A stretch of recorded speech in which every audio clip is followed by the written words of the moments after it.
میری 10 سالہ بہن کے ساتھ کسی نقاب پوش نے زیادتی کر کے چھوڑ دیا۔ ماں باپ نے لوگوں کی باتوں کی وجہ سے گھر سے نکال دیا۔ میں اپنی بہن کو اپنے گھر لے آئی، لیکن کچھ دن کے بعد میری بہن ڈری ڈری رہنے لگی۔ میرا دیور جب اسے دیکھتا وہ کانپنے لگتی۔ ایک بار بھاگتی ہوئی میرے کمرے میں آئی اور جو راز اس نے بتایا میرے پیروں تلے سے زمین نکل گئی، کیونکہ میں اپنے بہن بھائیوں میں سب سے بڑی تھی۔ مجھ سے چھوٹے 2 بھائی تھے اور سب سے چھوٹی میری 10 سالہ بہن رشنا۔ وہ بہت خوبصورت، بالکل جاپانی گڑیا سے لگتی تھی۔ ہم سب اسے گڑیا ہی کہتے تھے۔ جب میری شادی ہوئی تو وہ باربی فراک پہنے بالکل باربی ڈال لگ رہی تھی، سب کی نظروں کا مرکز بنی ہوئی تھی۔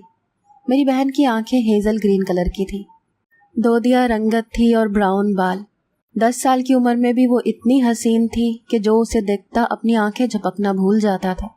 وہ قد کاٹ اور ڈیل ڈول کی اچھی تھی، اسی لیے دیکھنے میں 12-13 برس کی لگتی تھی، لیکن تھی بے حد معصوم۔ اسے دنیا کی کوئی خبر ہی نہ تھی۔ وہ ہم سب بہن بھائیوں کی لاڈلی تھی۔ ہم نے اسے اپنے ہاتھ کا چھالا بنا کر رکھا ہوا تھا۔ لیکن میری شادی کیا ہوئی، میری چھوٹی بہن پر آزمائشوں کا سلسلہ شروع ہو چکا تھا۔ میری شادی کو چند ماہ ہی گزرے تھے کہ ایک دن مجھے امی کا فون آیا۔ کہنے لگی رشنا ابھی تک اسکول سے واپس نہیں آئی۔ اس وقت شام ہو چکی تھی۔ یہ خبر سنتے ہی میں بے حد پریشان ہو گئی۔ ایسا تو پہلے کبھی نہیں ہوا تھا۔ رشنا گھر کے قریبی اسکول میں ہی پڑھتی تھی، کہاں جا سکتی تھی؟ میرا دل بے چین سا ہونے لگا۔ میری والدہ روئے جا رہی تھی۔ میں بے حد پریشان سی ہو گئی۔ میرے سسرال میں شوہر کے علاوہ ایک دیور ہی تھا جو بھی کالج سے واپس آیا تھا۔ میں نے اپنی ساس کو اپنی پریشانی بتائی تو انہوں نے بھی مجھے والدہ کے پاس جانے کی اجازت دے دی۔ میں اپنے دیور کے ساتھ ہی رکشے میں میکے پہنچی۔ میری والدہ کا رو رو کر برا حال تھا۔ مغرب کا اندھیرا چھا چکا تھا۔ اب تو بات محلے میں بھی پھیل چکی تھی۔ بہت سی محلے دار خواتین ہمارے گھر میں موجود تھی۔ جتنے منہ اتنی باتیں۔ کوئی کہہ رہی تھی اغوا ہو گئی ہوگی، اور کوئی کہہ رہی تھی آج کل کم عمری میں بھی لڑکیاں محبت کے جال میں پھنس کر گھر سے بھاگ جاتی ہیں، پھر نکاح نامے ہی گھر آتے ہیں۔ امی پہلے سے ہی روئی جا رہی تھی۔ میرے والد اور دونوں بھائی رشنا کو ڈھونڈنے گئے تھے۔ ہمارے گھر پر تو گویا قیامت ہی ٹوٹ پڑی تھی۔ میرے اپنے آنسو نہیں رک رہے تھے۔ میں دل ہی دل میں رشنا کے واپس لوٹ آنے کی دعائیں کر رہی تھی۔ رات کا اندھیرا مکمل چھا چکا تھا۔ پڑوسی بھی واپس اپنے گھروں کو لوٹ چکے تھے۔ میرے والد اور بھائی بھی تھک ہار کر واپس آ چکے تھے، گردن جھکائے بیٹھے تھے۔ ہم نے کہا ہمیں پولیس سے مدد لینی چاہیے۔ میری بات پر بھائی کہنے لگا کہ ہم پولیس کے پاس گئے تھے۔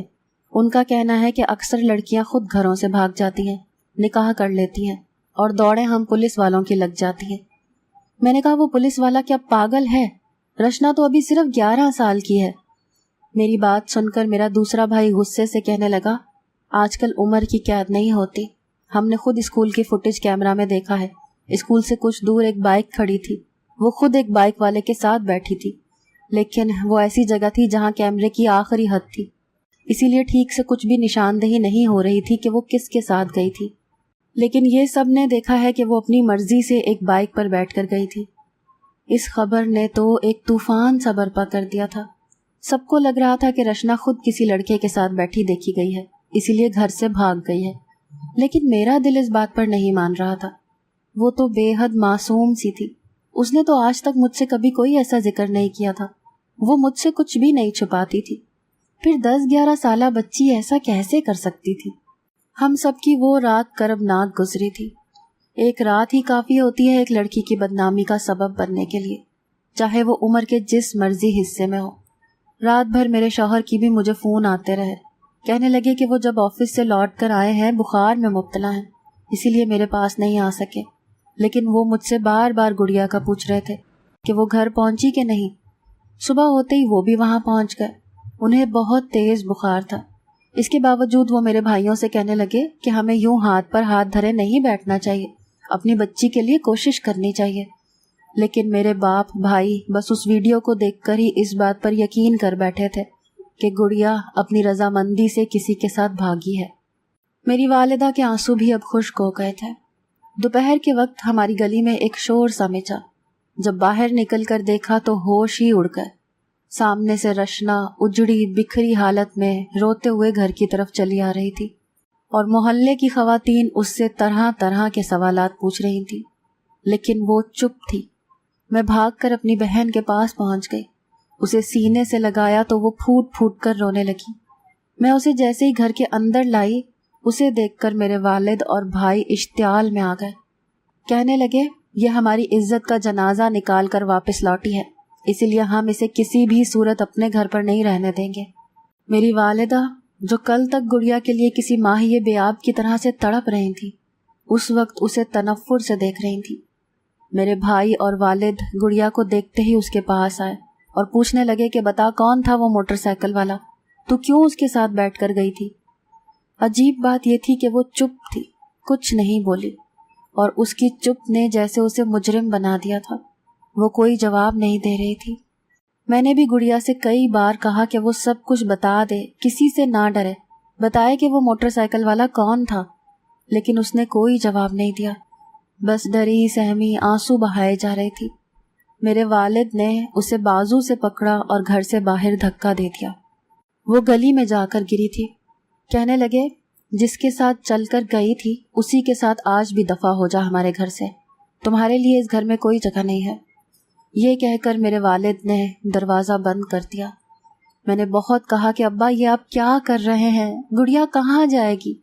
وہ کہنے لگے میں اسے گھر پر رکھ کر بدنامی نہیں مول لے سکتا، لوگ تو مجھے جینے نہیں دیں گے، بہتر ہے کہ یہ وہیں چلی جائے جہاں سے آئی ہے، ورنہ مر جائے۔ نہ جانے یہ لفظ میرے باپ نے کیسے اپنے منہ سے ادا کیے تھے۔ میں نے اپنے ابا کو بہت سمجھایا، بھائیوں کی منت سماجت کی، میرے شوہر ظفر نے بھی بہت سمجھانے کی کوشش کی، لیکن نہ میرے والد گڑیا کو گھر پر رکھنے پر آمادہ تھے، نہ ہی بھائی۔ لیکن میں اپنی بہن کو کیسے بے آسرا چھوڑ دیتی؟ میں نے ظفر سے کہا کہ ابھی میرے گھر والے غصے میں ہیں، اسی لیے ہم گڑیا کو اپنے گھر لے جاتے ہیں، جب میرے باپ بھائیوں کا غصہ ٹھنڈا ہو تو واپس بھیج دیں گے۔ میرے شوہر میری بات پر راضی ہو گئے۔ میں گڑیا کو اپنے ساتھ اپنے گھر لے گئی۔ میری ساس بھی ساری حقیقت سے واقف تھی۔ مجھ سے کہنے لگی بہو اسے کیوں اپنے گھر لے آئی ہو؟ اس جیسی بیٹی کو پناہ دینے کے بجائے اس کا قتل کر دینا چاہیے۔ توبہ توبہ استغفر اللہ، عمر دیکھو اس کی، اور کام کیا کیا ہے۔ میری ساس نے بھی گڑیا کو دیکھ کر ناگواری کا ہی اظہار کیا تھا، لیکن میرے شوہر نے انہیں چپ کروا دیا کہ وہ بس چند دن ہی یہاں رہے گی پھر اپنے گھر چلی جائے گی، لیکن میں چاہتا ہوں کہ وہ چند دن آپ چپ ہی رہیے گا۔ میری ساس یہ سن کر منہ بسورے اپنے کمرے میں چلی گئی۔ میں نے 2 دن گڑیا کو اپنے کمرے میں ہی رکھا۔ ظفر اپنے چھوٹے بھائی کے ساتھ رہے۔ میں نے گڑیا سے پوچھنے کی ہر ممکن کوشش کر ڈالی، مگر اس نے لب کشائی نہیں کی۔ نہ جانے اسے کس بات کا ڈر تھا، کیا خوف لاحق تھا۔ جب بھی میں اس سے پوچھتی وہ رونے لگتی، اس کی سفید رنگت پیلی سی پڑ جاتی تھی، وہ اپنی مٹھیاں بھینچنے لگتی، کبھی بال نوچنے لگتی۔ اس کی غیر ہوتی حالت دیکھ کر میں چپ ہو جاتی۔ لیکن یہ سلسلہ بھی کب تک چل سکتا تھا؟ چند دن بعد ہی ظفر کا موڈ مجھ سے بگڑنے لگا۔ وہ صاف لفظوں سے تو نہ کہتے، لیکن ظاہر ہے ہماری نئی نئی شادی تھی، کب تک وہ اس بات کو برداشت کرتے کہ میرے ساتھ میری بہن ہی کمرے میں ڈیرے جما لے۔ میری ساس بھی بس ظفر کی وجہ سے چپ تھی، ورنہ میری بہن کو جب بھی دیکھتی ناگواری سے منہ بنائے گزر جاتی۔ پہلے تو میں نے سوچا کہ بہن کو ساس کے کمرے میں سلا دو، لیکن میں جانتی تھی کہ وہ کبھی بھی گڑیا کو برداشت نہیں کریں گی۔ جو بھی ہوا تھا میری بہن کے ساتھ زیادتی تو ہوئی تھی، اس کی ذہنی حالت ٹھیک نہ تھی، اور میری ساس کی چبھتی باتیں اسے مزید ذہنی اذیت میں مبتلا کر سکتی تھی۔ اسی لیے میں یہ سوچ کر پریشان تھی کہ گڑیا کو رکھوں کہاں۔ میرے سسرال میں بس 3 ہی کمرے تھے، ایک میری ساس کا تھا، ایک ظفر کا اور ایک میرے دیور جمال کا۔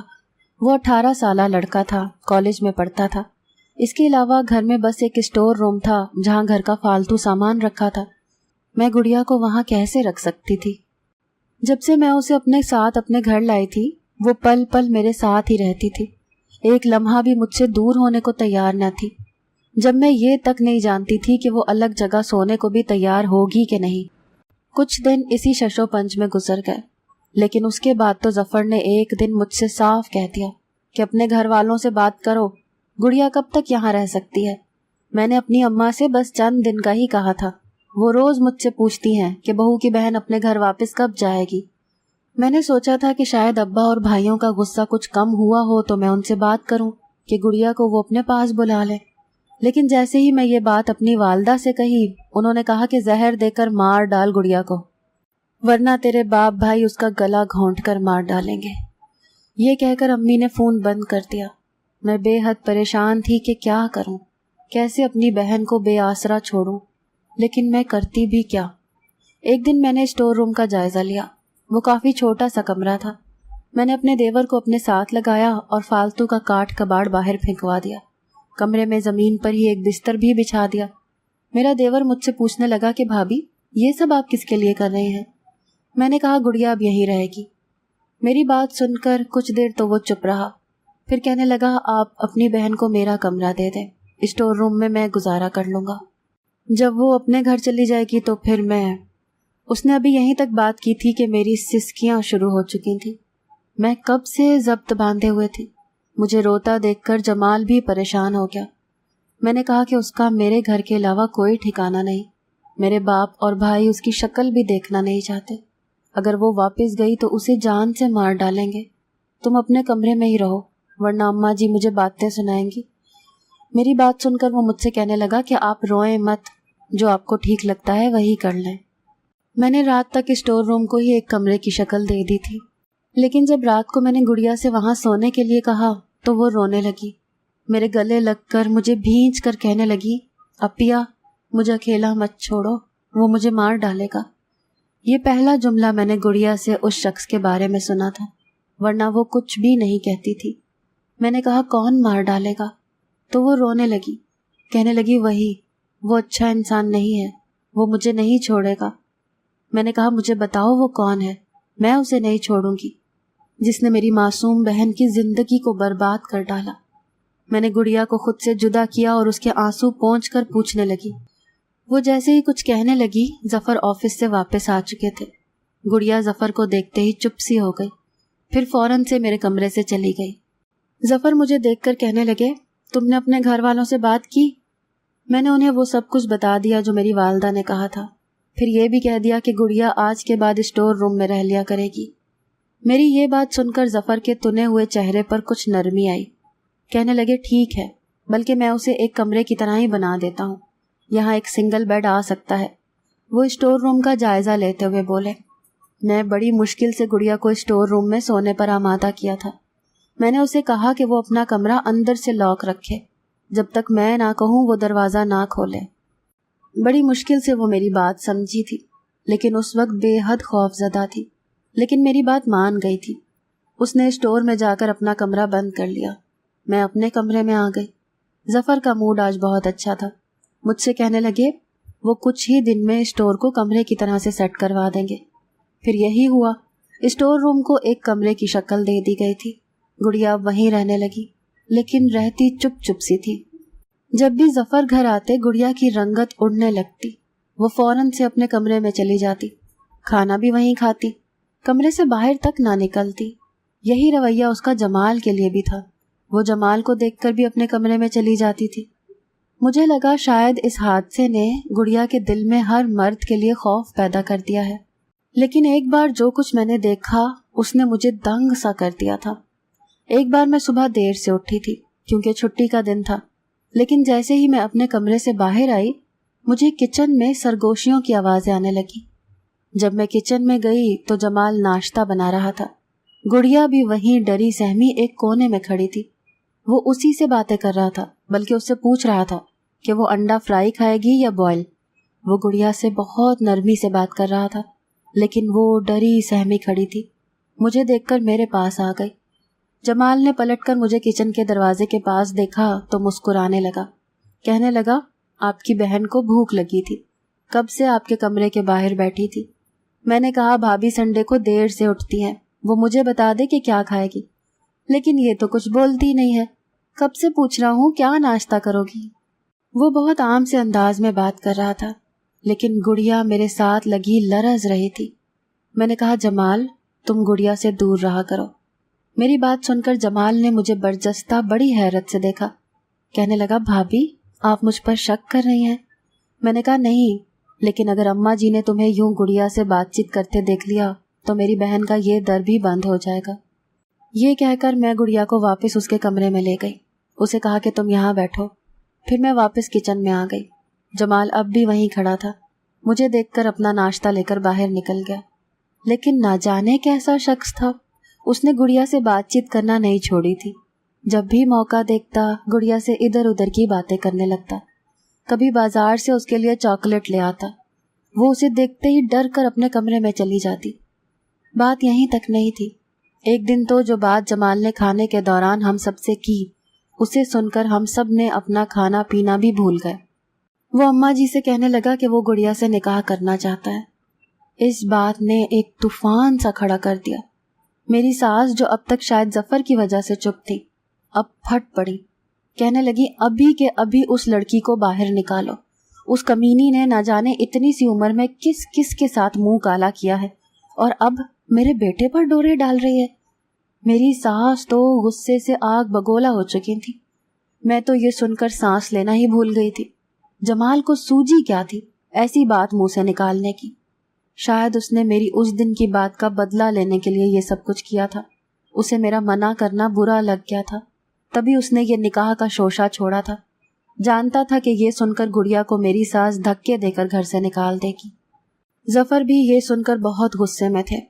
میں نے کہا جمال، یہ تم کیا کر رہے ہو؟ میں ایسا ہرگز نہیں کروں گی اور نہ ہی ہونے دوں گی۔ وہ میری بات سن کر بولا، نکاح میں رشنا سے ہی کروں گا، چاہے آپ لوگ کچھ بھی کہیں۔ اچھا ہے کہ آپ یہ کام گھر کی چار دیواری میں ہی کرتے، ورنہ میں اسے کورٹ میں لے جا کر کورٹ میرج کر لوں گا۔ میری ساس نے یہ سن کر جمال کے منہ پر تھپڑ دے مارا، کہنے لگی کیسی زبان چلنے لگی ہے تمہاری، خبردار جو بکواس کی تو۔ اس کے بعد جو کچھ جمال نے بتایا وہ سن کر میرے ہوش اڑ گئے۔ کہنے لگا گڑیا کے ساتھ زیادتی میں نے کی تھی، میں ہی اس کا قصوروار ہوں۔ یہ سن کر میرا سانس ہی رک گیا تھا۔ میری ساس آنکھیں پھاڑے اسے دیکھنے لگی۔ ظفر بھی ششدر سا رہ گئے تھے۔ جمال شرمندگی سے نظریں جھکائے بولا، مجھے وہ پہلی بار ہی دیکھنے میں اچھی لگی تھی، لیکن میں جانتا تھا کہ وہ ابھی کم عمر ہے، اسی لیے اماں جی کبھی میری اس سے شادی نہیں کریں گی، اور ویسے بھی اماں جی کو میرے لیے اپنی بھتیجی پسند ہے، اسی لیے وہ اس رشتے پر کبھی نہیں مانیں گی۔ پھر جتنی رشنا خوبصورت اور بھولی بھالی تھی، میرے حواسوں پر چھا گئی تھی۔ ان دنوں مجھ پر نہ جانے کیا بھوت سوار تھا کہ مجھے رشنا کے علاوہ کچھ نہیں سوچتا تھا۔ اسی لیے ایک دن میں اس کے اسکول سے کچھ فاصلے پر بائک لے کر کھڑا ہو گیا۔ جیسے ہی وہ وہاں سے گزرنے لگی، میں نے اس سے جھوٹ کہا کہ تمہاری اپیا کی طبیعت بہت خراب ہے، وہ تمہیں بلا رہی ہیں، چلو میرے ساتھ۔ یہ سن کر وہ میرے ساتھ بیٹھ گئی۔ میں اسے اپنے دوست کے ایک خالی مکان میں لے کر گیا۔ اسے کلوروفارم سنگھا کر بے ہوش کر کے میں واپس گھر آ گیا تاکہ مجھ پر شک نہ ہو۔ پھر یہی ہوا کہ کچھ دیر بعد ہی بھابھی کے میکے سے فون آ گیا۔ میں بھابھی کو لے کر ان کے میکے چلا گیا۔ کچھ دیر وہاں رک کر میں واپس رشنا کے پاس چلا گیا۔ اس وقت مجھ پر شیطان حاوی ہو چکا تھا، اسی لیے مجھے اس معصوم پر ذرا ترس نہیں آیا۔ میں نے اسے زیادتی کا نشانہ بنایا۔ وہ روتی رہی، مجھ سے پناہ مانگتی رہی، لیکن مجھ پر تو جیسے شیطان حاوی ہو چکا تھا۔ میں اس کی بے بسی سے حز اٹھاتا رہا، پھر اسے اتنا ڈرایا دھمکایا کہ اگر اس نے میرا نام لیا تو اسے جان سے مار ڈالوں گا۔ وہ چھوٹی سی تھی اسی لیے ڈر گئی۔ اس کے بعد اسے اسی جگہ بند کر کے گھر آ گیا۔ بعد میں مجھے احساس ہوا کہ جو میں نے کیا ہے وہ غلط تھا۔ میں نے سوچا کہ جب بڑی ہوگی تو اسی سے شادی کر لوں گا، لیکن میں یہ نہیں جانتا تھا کہ اس کے گھر والے اسے قبول ہی نہیں کریں گے۔ وہ یہاں آ گئی اور میرے لیے آزمائش بن گئی۔ میں اس سے دور نہیں رہ سکتا۔ بجائے اس کے کہ میں پھر سے گناہ کروں، آپ میرا نکاح عزت سے رشنا سے کروا دیں۔ جمال کی بے حسی سن کر میں اسے مارنے لگی تھی۔ ظفر کا چہرہ بھی غصے سے سرخ تھا، میری ساس بھی چپ تھی۔ میں نے کہا تمہیں شرم نہیں آئی یہ سب کرتے ہوئے؟ میں چھوڑوں گی نہیں، مجھے تم جیسے شخص سے اپنی بہن کا نکاح نہیں کرنا۔ میں تم پر کیس کر دوں گی، تمہیں جیل بھیج دوں گی۔ وہ چپ چاپ مجھ سے مار کھاتا رہا، پھر کہنے لگا مجھ سے غلطی ہو گئی ہے، بے شک آپ مجھے جیل بھیج دیں، لیکن اس سے آپ کی بہن کی عزت واپس نہیں آئے گی، نہ ہی اسے کوئی اپنائے گا۔ مجھے اپنی غلطی کا احساس ہو گیا ہے، میں نے ہی اسے زخم دیا ہے، میں ہی اسے سہارا بھی دوں گا۔ وہ میرے سامنے ہاتھ جوڑے کہہ رہا تھا۔ میری ساس بھی رونے لگی، جمال کو برا بھلا کہنے لگی۔ پھر دوسرے ہی دن رشنا کا نکاح جمال کے ساتھ ہو گیا۔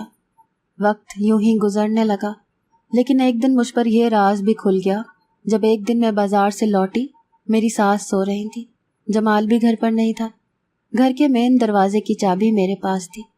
میں نے دروازہ کھولا تو مجھے ظفر اور رشنا کی باتوں کی آواز آئی۔ جب میں اندر آئی تو ظفر اسے کہہ رہے تھے، مجھے بس یہ بتا دو کہ جمال کو وہ سب کیسے معلوم ہوا جو میں نے تمہارے ساتھ کیا تھا؟ تم نے اسے یہ سب کچھ بتایا ہے؟ الفاظ تھے یا کوئی نئی قیامت جو مجھ پر ٹوٹی تھی؟ گڑیا رو رہی تھی، نفی میں سر ہلا رہی تھی۔ ظفر اس سے یوں بات کر رہے تھے جیسے اسے مار ہی ڈالیں گے۔ جب مجھے اپنے عقب پر کسی کی موجودگی کا احساس ہوا، میں نے جب پلٹ کر دیکھا تو جمال کھڑا تھا۔ ایک نظر مجھ پر ڈال کر آگے بڑھ گیا اور ظفر کو گڑیا سے پیچھے دھکیلا۔ ظفر کو شاید ہماری آمد کا علم نہیں ہوا تھا۔ جمال کو دیکھ کر گڑیا اس کے پہلو سے جا لگی۔ جمال مجھے اس شخص سے بچا لو۔ گڑیا اب بھی کانپ رہی تھی۔ جمال اسے اپنے ساتھ لگائے بڑی نرمی سے بات کر رہا تھا۔ کہنے لگا، میں ہوں نا تمہارے پاس، تمہیں اب کسی سے ڈرنے کی ضرورت نہیں ہے۔ ظفر کی نظر جب مجھ پر پڑی تو ان کے ہوش ہی اڑ گئے۔ میرے بہتے آنسو دیکھ کر وہ سمجھ گئے کہ میں سچ جان چکی ہوں۔ جمال نے نہایت غصے سے ظفر سے کہا کہ اگر وہ اب گڑیا کے آس پاس بھی نظر آیا تو وہ اسے خود جیل بھیج دے گا۔ یہ کہہ کر وہ گڑیا کو اپنے کمرے میں لے گیا۔ ظفر میرے سامنے نظریں نہیں اٹھا پا رہے تھے۔ میں وہیں گرتی چلی گئی۔ اتنا بڑا صدمہ سہ جانا شاید میرے اختیار میں نہ تھا۔ وقت گزر چکا تھا۔ میری زندگی ظفر کے ساتھ بس ایک سمجھوتا تھی، کیونکہ میں اس کے بچے کی ماں بننے والی تھی۔ وہ مجھ سے بہت بار اپنی غلطی کی معافی مانگ چکا تھا، لیکن اسے معاف کرنا میرے اختیار میں نہیں تھا۔ جمال نے تعلیم کے ساتھ ساتھ چھوٹی موٹی نوکری بھی کر لی تھی۔ مجھ سے کہنے لگا، بھابھی میں بہت جلد رشنا کو لے کر الگ ہو جاؤں گا۔ میں اس کے ظرف کو جتنا سلام پیش کرتی کم تھا۔ میں یہ سوچتی ہوں کہ جہاں ظفر جیسے کمینے لوگ ہوتے ہیں، وہیں جمال جیسے اعلیٰ ظرف بھی ہوتے ہیں۔ نہ جانے میں نے ٹھیک کیا یا غلط۔